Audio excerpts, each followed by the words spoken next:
Hello students, हम कर रहे हैं इकोनॉमिक्स हिंदी मीडियम वाले बच्चों के लिए और आरबीएसई बोर्ड का सिलेबस में करा रहा हूं और ये हमारा लेक्चर नंबर 3 है। आप ये जानते ही होंगे क्योंकि फर्स्ट लेक्चर के अंदर मैंने सिलेबस बताया था और सेकंड लेक्चर के अंदर मैंने फर्स्ट चैप्टर स्टार्ट किया था।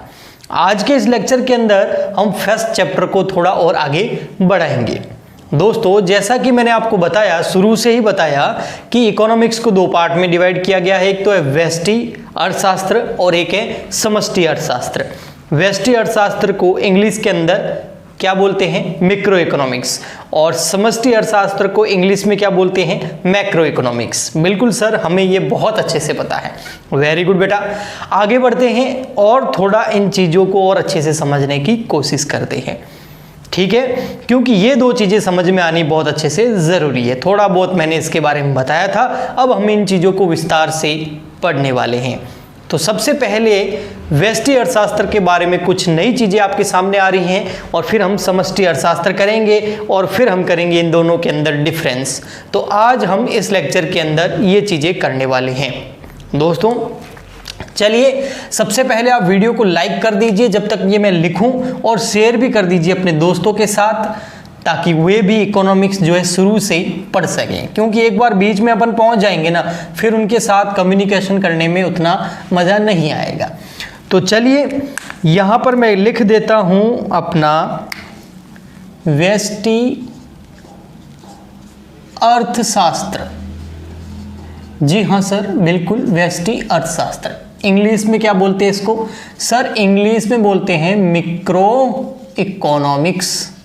ओके सर, एक मैक्रो इकोनॉमिक्स, ठीक है सर, बोलते हैं। देखो बेटा, जो ये व्यष्टि अर्थशास्त्र है, मैक्रो इकोनॉमिक्स है, इसके बारे में थोड़ा बहुत मैंने आपको बताया था, लेकिन इस व्यष्टि अर्थशास्त्र को एक और नाम से पुकारा जाता है और वो बहुत ही बढ़िया है, क्योंकि व्यष्टि अर्थशास्त्र के अंदर उसी चीज का अध्ययन किया जाता है। व्यष्टि अर्थशास्त्र के अंदर किस चीज की स्टडी की जाती है? मैंने बोला था एक इकाई की, केवल एक यूनिट की, चाहे कोई एक व्यक्ति की या एक उपभोक्ता की, है ना, एक उत्पादक की, एक फर्म की, एक मैन्युफैक्चरर की, केवल एक इकाई का अध्ययन किया जाता है व्यष्टि अर्थशास्त्र का। ठीक है सर, हम समझ गए कि मान लेते हैं एक उपभोक्ता का अध्ययन करना है, केवल एक उपभोक्ता का अध्ययन करना है तो व्यष्टि अर्थशास्त्र के अंदर आ गया। पूरे देश के उपभोक्ताओं का अध्ययन करना है तो वो समष्टि अर्थशास्त्र के अंदर आ गया। समझ गए सर हम? ठीक है, लेकिन मान लेते हैं फॉर एग्जाम्पल एक उपभोक्ता का हम अध्ययन कर रहे हैं, लेकिन एक उपभोक्ता का किस चीज का अध्ययन करना? उस उपभोक्ता की हेल्थ का, क्या उस उपभोक्ता सुंदर है या नहीं है इस चीज का, या वो उपभोक्ता कहाँ का रहने वाला है इस चीज का। मतलब उपभोक्ता का अध्ययन तो करेंगे, लेकिन क्या उस उपभोक्ता में काफी सारी चीजें होगी। हम किस चीज का अध्ययन करेंगे? हम करेंगे कीमत का अध्ययन, प्राइस का स्टडी।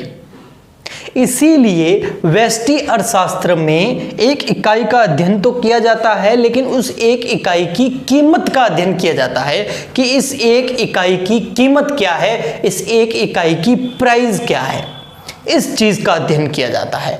इसीलिए इसे व्यष्टि अर्थशास्त्र को कीमत सिद्धांत भी बोला जाता है। कीमत का सिद्धांत या कीमत सिद्धांत। अब कीमत सिद्धांत को बेटा इंग्लिश में क्या बोलते हैं? इसको बोलते हैं कीमत मतलब प्राइसिंग और सिद्धांत मतलब थ्योरी।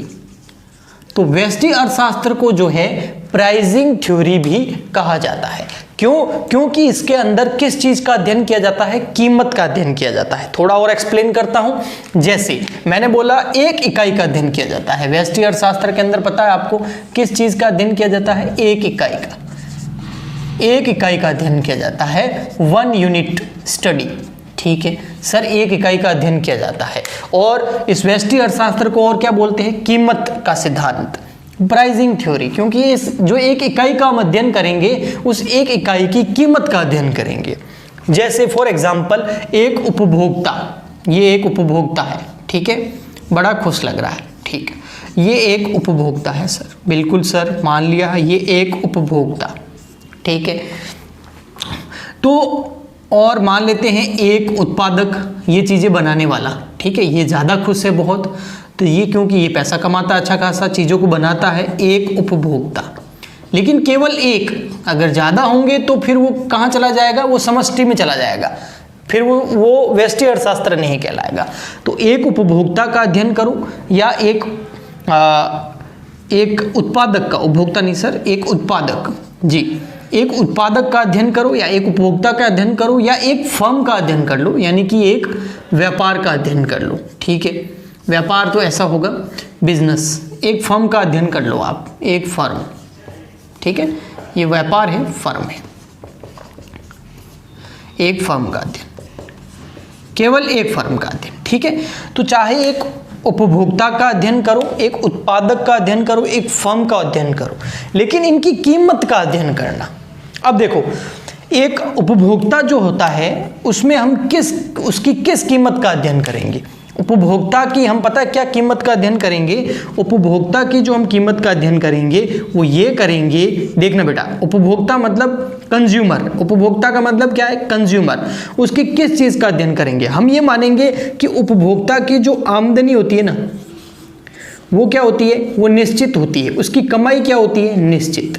अब उसकी निश्चित कमाई पर, मतलब मान लेते हैं उसकी सैलरी निश्चित होगी, 10,000, 12,000, 20,000, 30,000 जो भी है, उसकी सैलरी निश्चित है। अब उसकी निश्चित सैलरी पर उसको अधिकतम संतुष्टि कैसे प्रदान की जाए? अधिकतम संतुष्टि मतलब उसको प्रोडक्ट ऐसा बढ़िया प्रोडक्ट मिले कि उसको उससे क्या हो? अधिकतम संतुष्टि हो, और एक निश्चित कीमत पर। किस पर? एक निश्चित कीमत पर, निश्चित कीमत पर। मतलब उस प्रोडक्ट की प्राइस ऐसे निश्चित की जाए, ऐसी निश्चित की जाए कि उसकी आमदनी के हिसाब से उसको वह कीमत अधिकतम संतुष्टि दे, उसे वो कीमत भी रीजनेबल लगे, और इसके साथ ही उसे क्या लगे कि वो जो प्रोडक्ट है वो उसको सेटिस्फाइड कर रहा है, उसको अधिकतम संतुष्टि दे रहा है। तो यह आमदनी खर्च करेगा, लेकिन उसको उसके बदले में कीमत क्या चाहिए? इसके बदले में उसको क्या चाहिए? उसको अधिकतम संतुष्टि चाहिए। वो पैसा खर्च करके क्या हो? सेटिस्फाइड हो, संतुष्ट हो जाए। ठीक है सर। फिर क्या है? एक उत्पादक के लिए कीमत क्या होगी? एक उत्पादक के लिए कीमत क्या होगी? एक उत्पादक किस चीज का जो है उसका जो कीमत का हम अध्ययन करेंगे एक उत्पादक के लिए, वो किस चीज का करेंगे? उत्पादक को पता है क्या चाहिए? उत्पादक को चाहिए कि एक निश्चित कीमत पर, एक निश्चित कीमत पर क्या हो? अधिकतम उत्पादन हो। अधिकतम क्या हो? उत्पादन हो। उसे ये चाहिए। एक उत्पादक को क्या कीमत चाहिए? एक उत्पादक को चाहिए कि एक निश्चित प्राइस पर बहुत ज्यादा प्रोडक्शन हो, और उसकी कॉस्ट क्या रहे? निश्चित रहे, बढ़े नहीं। कई बार क्या होता है, अपन किसी चीज को एडवांस करने के चक्कर में उसकी कॉस्ट बढ़ जाती है। उत्पादक ऐसा नहीं चाहता। उत्पादक चाहता है कि प्राइस निश्चित रहे और इसके बदले में प्रोडक्शन बहुत ज्यादा हो जाए, तो उसको ये चाहिए। ठीक है। एक फर्म को क्या चाहिए? एक फर्म को भी यही चाहिए। एक फर्म को चाहिए कि एक निश्चित कीमत पर, एक निश्चित कीमत पर, एक निश्चित कीमत पर अधिकतम उत्पादन हो, और अधिकतम वो क्या कमाए? लाभ कमाए। अधिकतम क्या कमाए? लाभ। फर्म क्या चाहेगी कि वह एक निश्चित कीमत पर, मतलब इतना सब कुछ वो जो एफर्ट लगाएंगे, उस एफर्ट के बदले में अधिकतम उत्पादन हो और उनको क्या मिले? अधिकतम लाभ मिले। समझ में आ गया दोस्तों? इसका मतलब ये है कि कीमत सिद्धांत के अंदर एक इकाई की कीमत का अध्ययन किया जाता है। कीमत का अध्ययन किया जाता है। ये होगा आपका व्यष्टि अर्थशास्त्र। व्यष्टि अर्थशास्त्र में क्या किया जाता है? व्यष्टि अर्थशास्त्र के अंदर एक इकाई का क्या किया जाता है? उस इकाई की कीमत का अध्ययन किया जाता है। सर थोड़ा और एक्सप्लेन कर सकते हैं? हाँ जी, आप सुने। फॉर एग्जाम्पल, या मैं एग्जाम्पल दे रहा हूं, आप देखना बेटा, यहां देखना। जैसे अगर कोई श्रम कर रहा है तो उस श्रम की कीमत क्या होगी? आप मुझे बताइए। जैसे आप कहीं पर मेहनत मजदूरी कर रहे हैं, आप कहीं पर बहुत ज़्यादा मेहनत कर रहे हैं, पसीना बहा रहे हैं, अपने एफर्ट्स लगा रहे हैं, कहीं जॉब करते हैं, आप बदले में क्या चाहेंगे? सैलरी, यानी कि बदले में, श्रम के बदले आपको क्या चाहिए? हमको सर श्रम के बदले में चाहिए मजदूरी। तो ये आपकी कीमत हो गई। आपके श्रम की कीमत क्या है? मजदूरी। आपने जो काम किया उसकी कीमत क्या है? सैलरी। ठीक है। जैसे पूंजी की कीमत क्या होगी? जैसे पूंजी की कीमत मतलब आपने किसी व्यापार के अंदर कैपिटल लगाई, तो अब आपकी कीमत क्या होगी? मुझे बताइए। आपने किसी व्यापार के अंदर पैसा लगाया तो आपको क्या मिलना चाहिए? आपको उसके बदले में उसकी कीमत क्या? आपने जो पैसा लगाया उसकी कीमत क्या मिलेगी आपको? उसके बदले में आपको ब्याज मिलेगा। समझ में आया बेटा? ये होती है किसी एक इकाई की कीमत। फॉर एग्जाम्पल, जैसे श्रम किया तो उसकी कीमत क्या है? मजदूरी। जैसे आपने पैसा लगाया तो उसकी कीमत क्या है? ब्याज। जैसे आपने कोई भूमि किसी को यूज करने के लिए दी है, किराए पे दी है, तो उसकी कीमत क्या होगी? उसकी कीमत क्या होगी? या तो किराया बोल सकते हैं या क्या बोल सकते हैं? लगान। ठीक है, कोई भूमि यूज कर रहा है तो आप लगान लोगे उससे। ठीक है, समझ में आ गया आप लोगों को?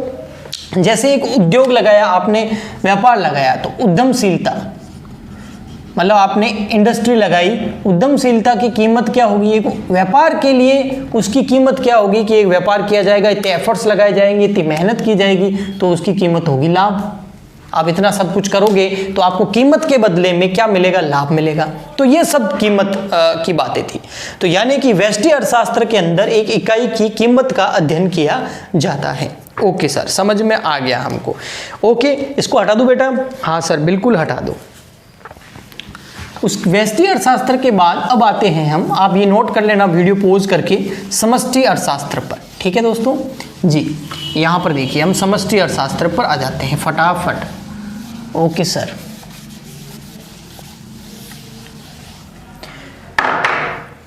समष्टि अर्थशास्त्र। समष्टि अर्थशास्त्र को हिंदी में तो समष्टि अर्थशास्त्र बोलते हैं, इंग्लिश में क्या बोलेंगे? Macro economics. समष्टि अर्थशास्त्र का मतलब क्या हो गया? समष्टि अर्थशास्त्र का मतलब हो गया एक इकाई का अध्ययन नहीं करना, क्या करना? कई इकाइयों का अध्ययन करना, कई सारी इकाइयों का अध्ययन। जैसे किसी एक देश की अर्थव्यवस्था का अध्ययन,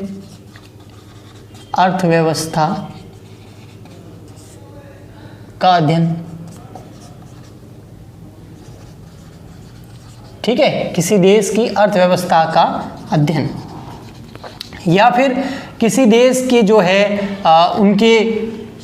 किसी भी देश के मजदूरी या क्या बोल सकते हैं इसको, विनियोग के स्तर का अध्ययन या आय के स्तर का अध्ययन।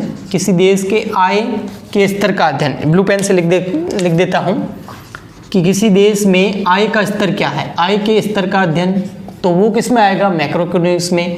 किसी देश के जो है रोजगार के स्तर का अध्ययन, कि वो देश में रोजगार कितना है, रोजगार के लेवल है ना, लेवल ऑफ एम्प्लॉयमेंट, उसका अध्ययन, तो ये समष्टि अर्थशास्त्र के अंदर आएगा। बचत का स्तर, किसी भी देश में बचत का स्तर क्या है, यानी लोग वहाँ पर कितनी सेविंग करते हैं किसी देश के अंदर ओवरऑल, तो वो समष्टि अर्थशास्त्र के अंदर आएगा।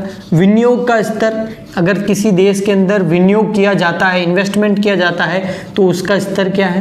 किसी देश की अर्थव्यवस्था की वृद्धि का स्तर, या किसी देश की अर्थव्यवस्था का विकास कैसे हो रहा है, उसका अध्ययन, ये सब क्या कहलाता है? ये सब समष्टि अर्थशास्त्र के अंदर आता है, जहां पर कई सारी इकाइयों का अध्ययन किया जाता है। दोस्तों, जो आपका ये समष्टि अर्थशास्त्र है, ये समष्टि अर्थशास्त्र को एक और नाम से बोला जाता है। जैसे अपन व्यष्टि अर्थशास्त्र को क्या बोलते थे? व्यष्टि अर्थशास्त्र को हम सर बोलते थे कीमत का सिद्धांत, प्राइसिंग थ्योरी।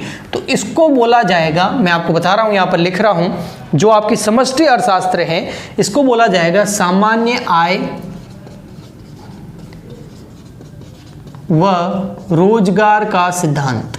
इसको ये बोला जाएगा सामान्य आय व रोजगार का सिद्धांत। जैसे व्यष्टि अर्थशास्त्र को बोलते थे हम, क्या बोलते थे? कीमत का सिद्धांत, यानी कि प्राइसिंग थ्योरी। तो इसको क्या बोलेंगे? इसको हम बोलेंगे सामान्य आय व रोजगार का सिद्धांत। यानी कि इंग्लिश के अंदर general income and employment theory. ठीक है, ये आप याद रखना कि समष्टि अर्थशास्त्र को इस नाम से भी पुकारा जाता है, यानी कि या तो आप समष्टि अर्थशास्त्र बोलो या general income and employment theory बोलो, एक ही बात है। ठीक है, ये जो समष्टि अर्थशास्त्र था, इसको ये पहले तो ऐसे ही था, लेकिन एक नाम बता रहा हूं मैं आपको जो आपको याद रखना है, बहुत इंपॉर्टेंट है, वो है John Maynard Keynes. John Maynard, थोड़ा मुश्किल है लेकिन याद रखना पड़ेगा, किन्स।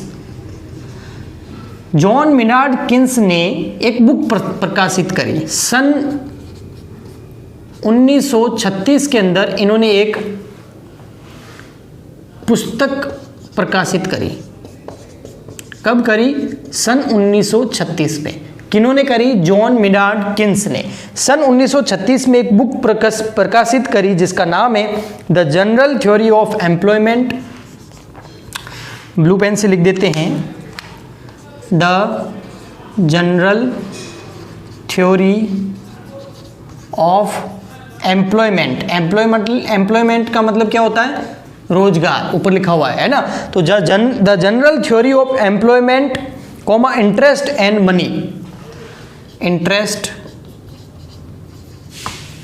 एंड मनी, ये उस बुक का नाम था, ये इस पुस्तक का नाम था बेटा। ठीक है, ये जो पुस्तक प्रकाशित करी ये उसका नाम है, ये रहा, ये पूरा क्या नाम है आपको याद रखना है, the general theory of employment interest and money. ये पुस्तक कब प्रकाशित हुई? 1936 में। किसने प्रकाशित करी? जॉन मिनार्ड किन्स ने। इससे क्या हुआ, इस पुस्तक के अंदर जो है समष्टि अर्थशास्त्र को, यानी कि आपके मैक्रो इकोनॉमिक्स को वैज्ञानिक तरीके से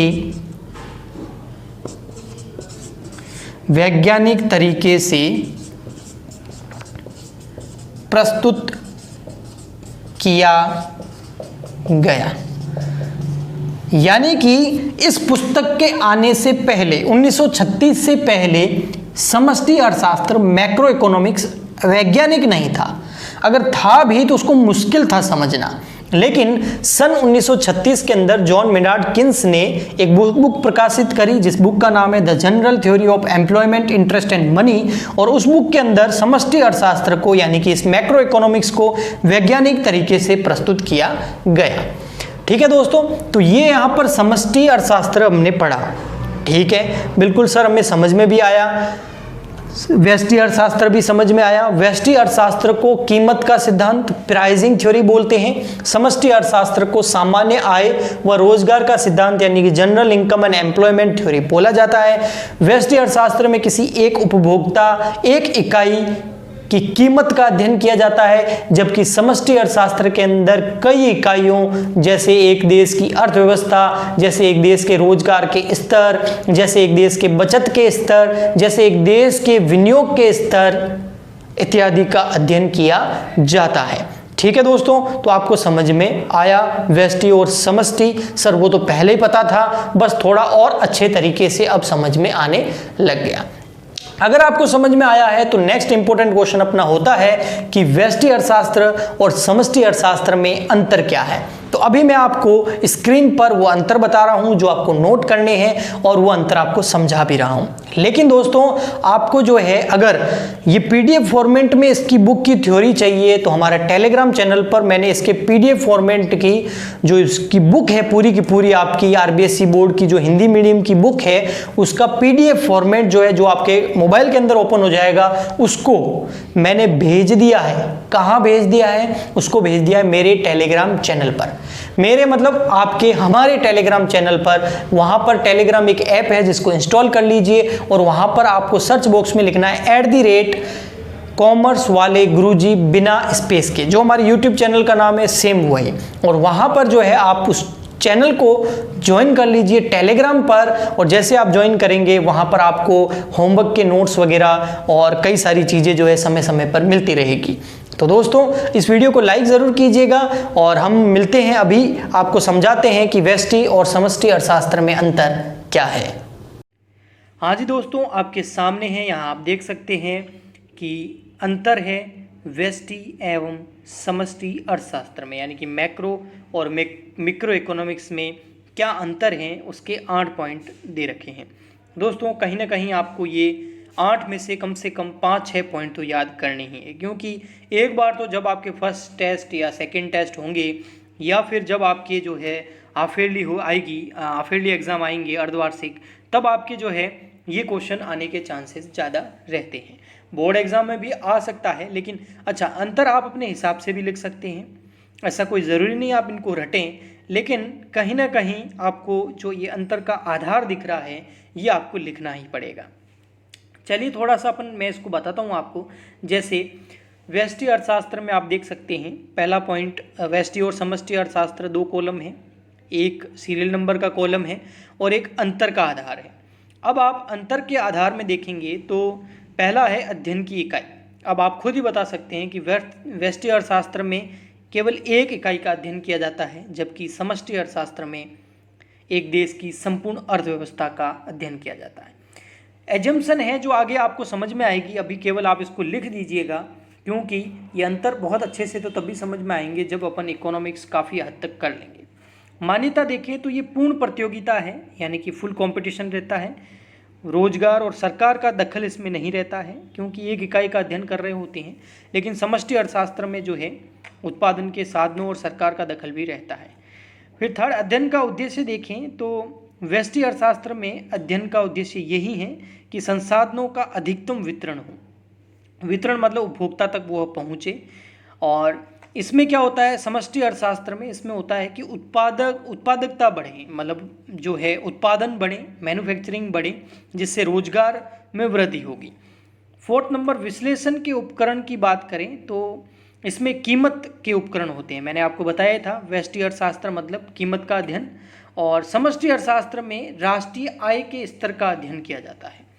अध्ययन की स्थिति देखें तो इसमें व्यक्तिगत इकाई का तभी अध्ययन किया जाता है जब वो संतुलित हो, और समष्टि अर्थशास्त्र के अंदर संपूर्ण देश की जो अर्थव्यवस्था है, जो कि असंतुलित भी हो सकती है और संतुलित भी हो सकती है, तो वहाँ उसका अध्ययन किया जाएगा। संतुलन यानी बैलेंस देखें तो व्यष्टि अर्थशास्त्र जो है वो आंशिक संतुलन है और समष्टि अर्थशास्त्र सामान्य संतुलन माना जाता है। परिवर्तन की बात करें तो व्यष्टि के परिवर्तन समष्टि की स्थिरता में भी हो सकते हैं, यानी कि जब समष्टि अर्थशास्त्र स्थिर होगा तब भी व्यष्टि में परिवर्तन हो सकते हैं। लेकिन अगर समष्टि की बात करें तो समष्टि की स्थिरता पर व्यष्टि की बनावट में परिवर्तन का प्रभाव नहीं पड़ता। यानी कि कहने का मतलब व्यष्टि अर्थशास्त्र का समष्टि अर्थशास्त्र पर प्रभाव नहीं पड़ेगा। जब परिवर्तन होंगे, आगे आएंगे, ये परिवर्तनशीलता आएगी, आगे कई सारे कारक आएंगे, तभी ये पॉइंट समझ में आएगा। अभी आपको बस एक बार नोट करना है, समझ में तो आपको बहुत अच्छे से जब अपन थोड़ा और आगे बढ़ेंगे तभी आएगा, लेकिन बाद में ये रह जाएगा। इसलिए मैंने सोचा क्यों नहीं आप लिख तो सकते हैं अपनी नोटबुक के अंदर, ताकि बाद में आपको समझ में आ जाए।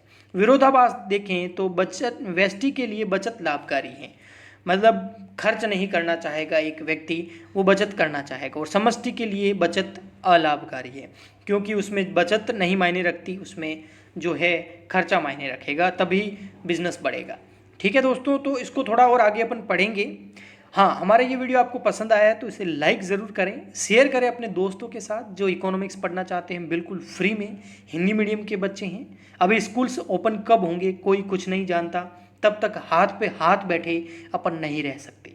आपको पढ़ाई स्टार्ट कर देनी चाहिए, और आपके लिए बहुत ही अच्छा मौका है कि हमारे चैनल पर 12th क्लास की इकोनॉमिक्स स्टार्ट हुई है, और 12th क्लास की जो बिज़नेस स्टडी है वो पूरी कंप्लीट हो चुकी है। उसके 38 लेक्चर मैं अपलोड कर चुका हूँ, और इसके अलावा कंपनी अकाउंट चल रही है, अकाउंट पूरी होगी। मतलब आपके 3 मेन सब्जेक्ट, व्यवसाय अध्ययन यानी कि बिजनेस स्टडी, अकाउंटेंसी यानी कि आपकी लेखा शास्त्र, और आपका इकोनॉमिक्स यानी कि आप अर्थशास्त्र, तीनों के तीनों होंगे। और जिसमें बीएसटी तो पूरी कंप्लीट भी हो चुकी है। तो आपके पास कितना अच्छा मौका है कि आप घर बैठे ही बिना अपना समय खराब किए पढ़ाई कर सकते हैं।